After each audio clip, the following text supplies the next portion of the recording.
This is Hank for the Wildflower Bee Farm. It's November 2023, actually 17th of November, and if you're on the YouTube channel, you can see what's happening to this hive. If you're listening on the podcast, so be it, no problem. I'll just explain what I'm doing. It's the same audio without the video. So what we've noticed with the increase in temperature, the bees have decided to be serious robbers. We know that we probably had 8 to 10 hives that were taken out in late summer.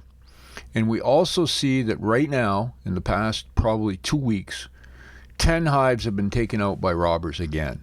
And this hive that I've focused on from yesterday was the late swarm we collected, where we put it in a Warre hive and it was collecting pollen. I had some videos on it a couple days after it moved in. But clearly, this hive has been decimated by robbers, destroyed, and they are aggressive. Now, because of the weather yesterday, it was 17 degrees. I was able to sort of track it. Sounds weird, but I almost follow these guys and found out that I can identify the 6 or 7 hives on the farm here that were engaging in most of this robbing behavior.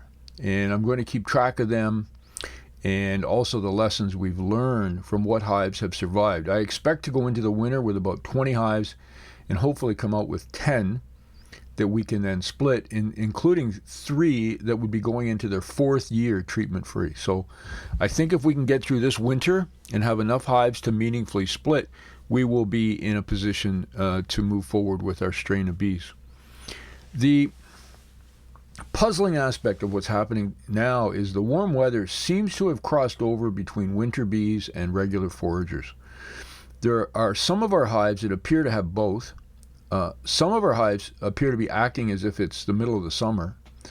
And so I'm not sure what's going to happen, because next week we're going to hit -1 degree.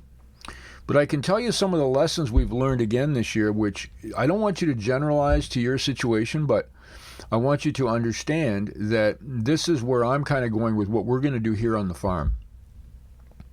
It appears that our weakest hives were those that were closest to the agricultural farmed areas around us. So it looks like none of the hives that were close to the agriculture around us survived. Also, hives where there were a couple of hives within 50 feet, that seemed to cause a problem. I don't believe bees want to be that close to each other. So we're going to make sure our hives are spread out.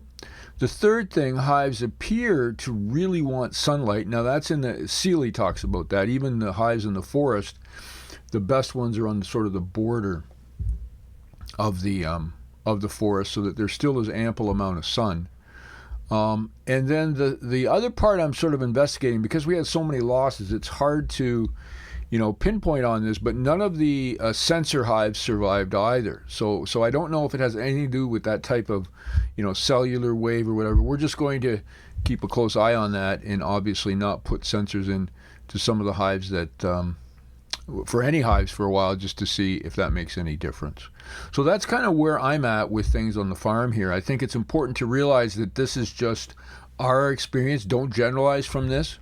But I do think something's happening out there with this extended, I'll call it late, beautiful fall.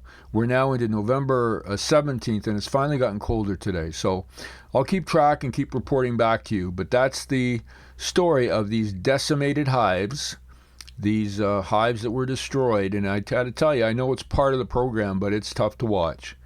This is Hank from the Wildflower Bee Farm. Have an amazing day.